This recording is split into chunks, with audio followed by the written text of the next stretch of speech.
Sorotan lain, Saudara. Polda Metro Jaya menahan dokter sekaligus influencer Richard Lee tersangka kasus dugaan pelanggaran perlindungan konsumen terkait produk dan layanan kecantikan. Polisi menyebut Richard Lee ditahan karena dinilai tindakannya menghambat penyidikan. Dokter sekaligus influencer Richard Lee resmi ditahan di rumah tahanan Polda Metro Jaya sejak Jumat malam 6 Maret 2026.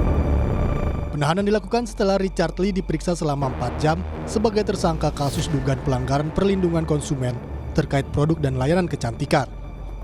Dalam pemeriksaan, Richard Lee dicecar 29 pertanyaan oleh penyidik. Polisi menyebut Richard Lee ditahan karena dinilai tindakannya menghambat penyidikan.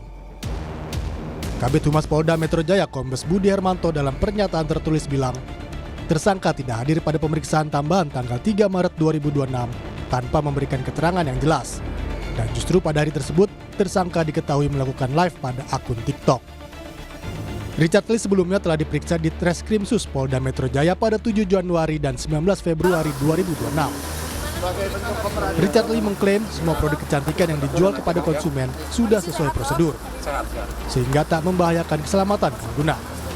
Semua produk yang saya jual legal dan BPOM dan diproduksi sesuai dengan ketentuan yang berlaku.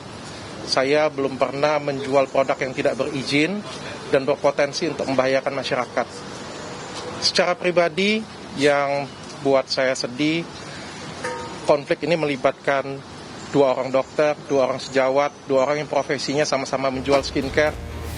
Richard Lee ditetapkan sebagai tersangka sejak 15 Desember 2025 dalam kasus dugaan pelanggaran perlindungan konsumen terkait produk dan perawatan kecantikan. Kasus ini bermula dari laporan Samira Faranas atau dokter detektif yang menyebut produk kecantikan Richard Lee overclaim atau penipuan kandungan bahan. Tim Liputan, Kompas TV.